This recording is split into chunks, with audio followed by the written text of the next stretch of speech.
Madhuban news आपके सामने एक ऐसी अनुभवों की सीरीज़ लेकर आया है जिसमें आपको परमात्मा पर भरोसा करने के साथ ही परमात्मा से मदद लेने की अनुभूति, उनसे बातचीत करने का आभास सहज ही होने लगेगा। यह अनुभव आपकी ज़िंदगी को आसान बना देगा। इस सीरीज़ का पहला अनुभव आपके रोंगटे खड़े करने वाला है। यदि आपको थोड़ी सी शारीरिक समस्या आ जाए तो आपकी चिंता बढ़ जाती है, लेकिन आज बात एक ऐसी बहन से करेंगे जो हजारों घंटों से अपने पांव पर खड़े खड़े ही जीवन व्यतीत कर रही हैं। ऐसा वो क्यों कर रही हैं, आइए उनसे ही सुनते हैं। जब कोई कहता है आप कब से खड़े हैं तो मैं एक स्माइल कर देती हूँ, क्योंकि इतना सब समझाना हर किसी को मुझे ठीक नहीं लगता।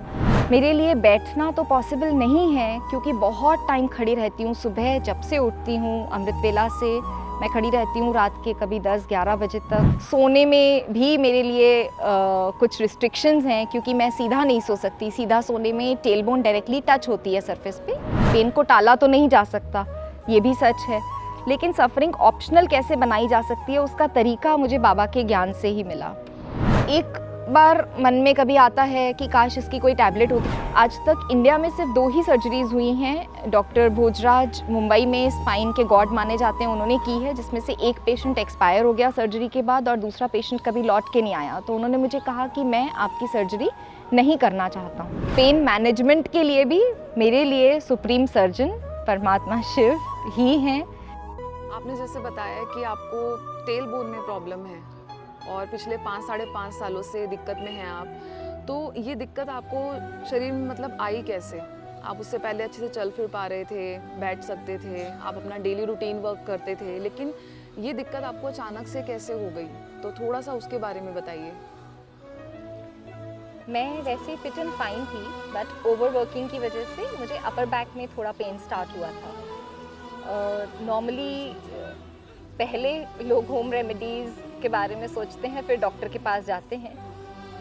मैंने मसाज करवाई। मेरे फैमिली में एक बड़े व्यक्ति हैं, उन्होंने कहा कि बेटा आप इनसे मसाज करा के देखो, बहुत फेमस है और इनका हाथ बहुत अच्छा है। तो मैंने मसाज थेरेपिस्ट से मसाज करवाई और उन्होंने अपर बैक का पेन रिलीज़ करते करते उन्हें लगा मेरी कोई नस दब गई है, तो उन्होंने दोनों हिप्स के बीच में पैर रख के ज़ोर से दबा दिया। जब तक मैं सोच पाती, उन्हें कुछ कह पाती कि मुझे यहाँ बिल्कुल कुछ पेन नहीं है, कोई प्रॉब्लम नहीं है, यहाँ आप ना भी करें तो भी ठीक रहेगा, उन्होंने इतनी देर में पैर रख के दबा दिया था और वैसे मेरी टेलबोन अंदर चली गई। बट मैं ये जानती हूँ कि ड्रामा कल्याणकारी है, मैं ज्ञान में पहले से थी, तो मैंने यही समझा कि हो सकता है ये मेरा कर्म भोग हो, उस व्यक्ति के साथ कुछ जुड़ा हो, वो आया तो ट्रीटमेंट करने था, उसका भाव गलत क्यों होगा? जो वो इतने लोगों को ठीक करता है, मुझे क्यों खराब, मेरी बॉडी को क्यों कोई प्रॉब्लम में डालेगा? इसलिए मैंने इसको कर्म भोग मान लिया। और शायद जैसे कहते हैं बीमारियां खत्म होने से पहले ऊपर निकल कर आती हैं, तो वैसे कर्म भोग भी खत्म होने से पहले ऊपर निकल कर आते हैं। हमारा ये अंतिम जन्म होगा और इस कर्म भोग को ख़त्म करना, चुकतू करना ज़रूरी होगा। तो ये मेरे साथ तब आया जब बाबा मेरे साथ थे। अगर बाबा मेरे साथ नहीं होते और ये कर्म भोग आता तो मैं कितनी विचलित होती, कितनी परेशान होती, पूरी फैमिली को परेशान कर चुकी होती अब तक। बट आई एम हैप्पी कि बाबा के साथ रहते रहते मेरा ये कर्म भोग भी चुकतू हो जाएगा। बहुत ही इंस्पायरिंग जर्नी है आपकी। एक सवाल और करना चाहूँगी आपसे। आप जैसे अभी 5-5.5 साल का सफ़र छोटा नहीं है, बहुत बड़ा है। आपको शुरुआती दौर में बहुत दिक्कतों का सामना करना पड़ा होगा। जिस वक्त आपको पता लगा कि ये दिक्कत आई है, उसके तुरंत बाद जैसे पहले भी आपने एक मेंशन किया था कि कुछ समय के लिए बेड रिडन आप हुए और कुछ समय के लिए आपने स्टैंडिंग में स्लीपिंग, आपकी जो स्लीप थी वो भी आपको स्टैंडिंग ही करनी पड़ी। वो कैसे आपने मैनेज किया? ये सोचना भी थोड़ा सा एक नॉर्मल व्यक्ति के लिए थोड़ा सा मुश्किल हो जाता है कि अगर हम इमेजिन ही करें कि मुझे ज़रा एक एक्सपेरिमेंट ही करना है, तो वो भी बड़ा एक ताजुब की बात है, हम कर नहीं पा रहे हैं। आपने उस चीज़ को जिया है, थोड़ा उसके बारे में बताइए। इनिशियल फेज़ में जैसे ही उस मसाज थेरेपी के बाद मेरी टेलबोन पे ये हिट हुआ, तब सेंसिटिविटी इतनी ज़्यादा थी पेन की कि मेरे लिए कुछ भी करना नियरली इम्पॉसिबल हो गया था। फिज़िकली उठना, हिलना, डुलना वॉशरूम तक जाना, तो 3 मंथ्स तो कंप्लीट बेड रेस्ट पे थी, क्योंकि डॉक्टर्स ने कहा था कि आपका ट्रीटमेंट तभी काम करेगा जब बोन में थोड़ी सी स्टेबिलिटी आएगी। अगर बोन मूव करती रहेगी तो पहले उसमें मूवमेंट करने की कैपेसिटी नहीं है पेन की सेंसिटिविटी की वजह से। तो 3 मंथ्स बेड रिडन रहने के टाइम पे मुश्किलें बहुत ज़्यादा थी, क्योंकि इस एज में कोई एक्सेप्ट नहीं कर सकता कि हम बेड पे 3 महीने किसी और से सेवा लेते रहें। बट तब रोज़ मुरली में मेरे लिए कोई ना कोई 1 या 2 सेंटेंस ऐसे निकल आते थे कि मेरा दिन निकल जाता था। और दिन निकालना तो भी आसपास कुछ हलचल चल रही होती है, कहीं हमारा ध्यान लग भी जाता है, पेन तो रहता है, लेकिन रात निकालना बहुत मुश्किल होती थी। तो मैंने यूट्यूब, तब नया 5-6 साल पहले बहुत ज़्यादा लोग नहीं सुनते थे, क्योंकि सेंटर जाना मेरे लिए पॉसिबल नहीं था। मैं मुरली भी मोबाइल पे ही पढ़ती थी। मैंने यूट्यूब पे कुछ मेडिटेशंस ब्रह्मा कुमारीज़ के ही देखकर और रात में योग करना शुरू किया। बट रात में मेरा सोना इतना डिफ़िकल्ट हो गया था, लेटना इतना डिफ़िकल्ट हो गया था दिन भर के लेटने के बाद, कि पेन इस कंडीशन तक ले गया कि फिर मेरा लेटना भी बंद हो गया। मतलब खड़ा रहना बैठना तो बंद पहले ही था, लेटना भी बंद हो गया। फिर ऑलमोस्ट 1.5 मंथ मैं खड़े खड़े सोई हूँ। मतलब वॉल के सहारे बस एक पैर टर्न करके वॉल पे टिका के खड़े रह जाती थी। पेरेंट्स को तो बहुत तकलीफ़ होती थी अपने बच्चे को ऐसा देखने में। तो कुछ ऐसा अरेंजमेंट हो गया कि मेरा रूम सेपरेट हो गया। फिर रूम सेपरेट होने की वजह से मैं मम्मी को कहती थी आप रात में नहीं सो पाते हो मेरी वजह से, और 1-2 दिन की बात होती तो ठीक था। अब इतने समय तक अगर मैं खुद ना सोऊं और किसी और को भी ना सोने दूं, मुझे अच्छा नहीं लगता था। तो मैंने मम्मी को कहना शुरू किया कि आप सेपरेट रूम में सोना शुरू कीजिए, मुझे ज़रूरत होगी तो मैं आपको बुला लूँगी। और फिर मैंने अपनी बॉडी को किसी भी तरह, जैसे पेन मैनेजमेंट डॉक्टर्स मैनेज करना सिखाते हैं, वैसे कुछ ट्रायल्स कर के, और कभी एक पैर पीछे टिका के, गर्दन टिका के वैसे लेटना शुरू किया। और 1.5 महीने तक मैं वैसे ही सोई। देन ट्रीटमेंट में कुछ हमने स्पेशल एडिशंस किए। स्टेरॉइड्स जनरली नर्व को ब्लॉक करने के लिए लगाए जाते हैं, बट मेरी नर्व्स को बर्न कर दिया गया स्टेरॉइड के अंदर अल्कोहल डाल के। अच्छा। तो दैट वर्क, कम से कम मेरा लेटना शुरू हो गया। बट वो 1.5 महीना मैं अचल अडोल स्थिति, अशरीरी स्थिति का अभ्यास तब तो नहीं कर पाती थी, लेकिन अचल अडोल स्थिति का अभ्यास कर लेती थी। यहाँ एक सवाल और करना चाहूँगी। जैसे आपने कहा कि लेट ना हो पा रहा है, अभी यहाँ बैठने की बात नहीं हो पा रही है, तो लेटने की पोजीशन आपकी कैसे रहती है? क्योंकि आप बैठ नहीं सकते। हाँ। तो होल्ड है आपकी स्टैंडिंग है, जब आप रेस्ट पर जा रहे हैं तो आप किस तरीके से, मतलब पोजीशन क्या रहती है आपकी? मैं सिर्फ उल्टा ही लेट पाती हूँ। उसमें टेलबोन के लिए स्पेसिफिकली ये कहा जाता है कि आप अपनी बॉडी को समझ के जो पोजीशन आपके लिए कंफर्टेबल हो उस पोजीशन में लेटें। तो सबसे अच्छा तरीका, मैंने कुछ स्टडी भी किया अपने ही लिए, और यही अनुभव मैं शेयर भी करना चाहूँगी कि टेलबोन को आप टच करते रहेंगे तो वो कंटिन्यूसली उसकी सेंसिटिविटी बनी रहेगी। तो उसको टच होने से बचाना है, और टच होने से बचाने के लिए करवट से लेटने में हमारा एक साइड जो होता है बॉडी का, वो साइड पूरा लोड ले लेता है। तो एक होता है टच करने से बचाना, और दूसरा होता है वेट उठाने से बचाना। तो वेट उठा के हमारी टेलबोन का पेन ट्रिगर हो जाता है, इसीलिए वेट उठाना बंद कर दिया मैंने कम्प्लीटली।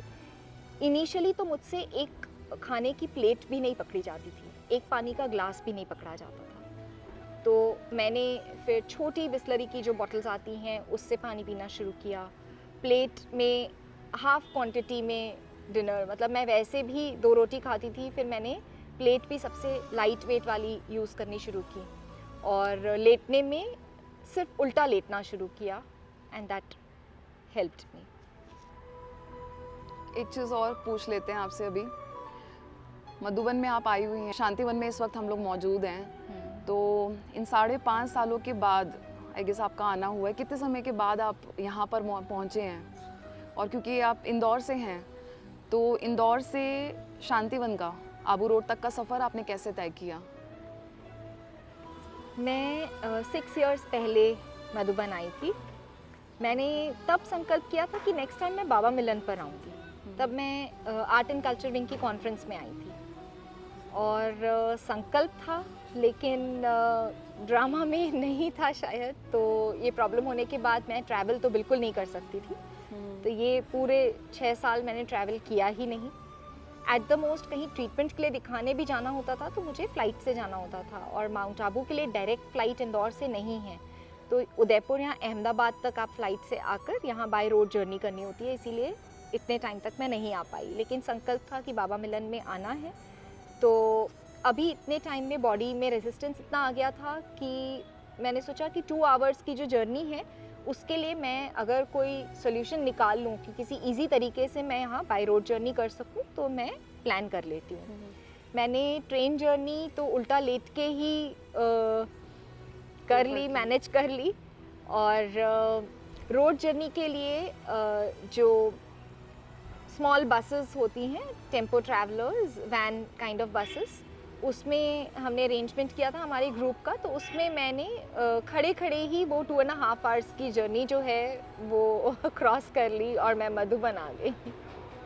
इतने टाइम के बाद आप आए हैं, तो बाबा के पास आकर डायरेक्टली एक अलग ही अनुभूति होती है। तो क्योंकि इतने समय बाद भी आए हैं और एक एक्सपीरियंस के साथ आए हैं, कैसा मतलब आपको अनुभव हो रहा है यहाँ पे? क्योंकि बहुत समय से आपको लगा होगा कनेक्टिविटी नहीं है मधुबन से, वो कैसा एक्सपीरियंस? मैंने जैसे ही यहाँ फर्स्ट स्टेप नीचे रखा, मुझे लगा मेरी बॉडी का ही नहीं, मेरा सारा बोझ उतर गया। That was the best feeling.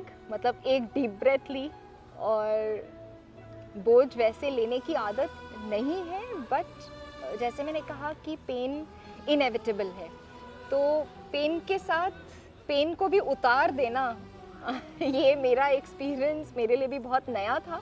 मुझे जैसे ही मैंने बस से नीचे कदम रखा, मैंने सोचा मैंने पेन को उतार दिया है, खुद को तो उतारा बाद में होगा, पेन को पहले उतार दिया है और बाबा को दे दिया है। That's very nice. One more thing I need to ask, आपने बताया आप वर्किंग भी हैं, तो आप अपना ऑफिशियल वर्क कैसे मैनेज करते हैं? आप घर से ही करते हैं या फिर आप ऑफिस जाते हैं? बाबा का ही ऑफिस है मेरा। बाबा ने मुझे एक पर्सनल ऑफिस दिया है, और ऑफिस में मैं स्टैंडिंग, फुल टाइम स्टैंडिंग ही मैनेज करती हूँ। तो मेरे स्टाफ को हैबिट हो गई है। नए स्टाफ मेंबर्स आते हैं या कुछ लोग आते हैं जो सोचते हैं मैम बैठेंगे तो हम बैठेंगे, तो मैं उनको पहले ऑफ़र कर देती हूँ आप बैठ जाइए, मैं थोड़ी देर में बैठ जाऊँगी, अभी थोड़ा सा खड़ा रहना प्रेफर कर रही हूँ। कुछ लोगों को समझ में आ गया है धीरे धीरे कि मैम को कुछ बैक प्रॉब्लम है, इस वजह से वो खड़ी रहती हैं। और नील डाउन होकर मैं कई बार, जैसे खड़े खड़े अगर लेग्स में पेन बढ़ जाता है तो मैं नील डाउन होकर वर्किंग करती हूँ। मुझे पर्सनल वर्किंग जो भी करनी है, लैपटॉप पे काम करना है या पेपर वर्क करना है, तो मैं नील डाउन होकर मैनेज करती हूँ। मतलब I avoid straining my tail bone completely. मैंने कई तरीके की चेयर्स, मैं इंटीरियर डिज़ाइनर हूँ तो फर्नीचर डिटेलिंग मेरा कोर वर्क है।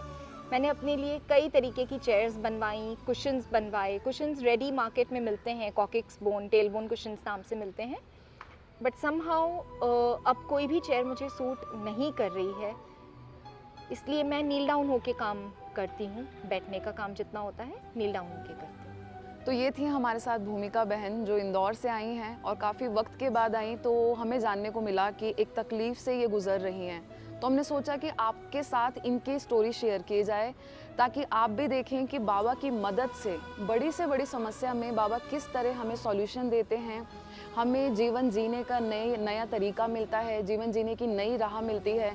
और आपने इंटरव्यू के दौरान देखा ही होगा कि इनके चेहरे की मुस्कान, इनके बात करने का तरीका, कहीं से दूर दूर तक ये नहीं हमें लगा कि ये बहन बैठ नहीं सकती। आप सोचिए कि दिन भर की दिनचर्या में बिना बैठे अगर कोई भी अब कार्य अगर हमें सोचना भी पड़े तो हमें कितना ज़ोर डालना पड़ेगा अपने दिमाग पर कि ये कार्य खड़े खड़े कैसे किया जाए। लेकिन इन्होंने पिछले 5 - 5.5 साल से यही लाइफ जी है और बाबा के साथ, बाबा की मदद के साथ और आज हमारे सामने ये सैंपल के रूप में मौजूद हैं। तो हमें लगा कि इनकी स्टोरी आपकी लाइफ में भी कुछ ना कुछ बदलाव के तौर पर या परिवर्तन के तौर पर आपको इंस्पायर ज़रूर करे। ऐसे और भी तमाम कहानियों के साथ हम आपसे जुड़े रहेंगे और आपको दिखाते रहेंगे आपके अपने मधुबन न्यूज़ चैनल पर। यदि आपके पास भी परमात्मा प्यार के कुछ ऐसे अनुभव हैं तो आप हमें 6376767376 नंबर पर संपर्क कर सकते हैं और हमें ईमेल भी भेज सकते हैं।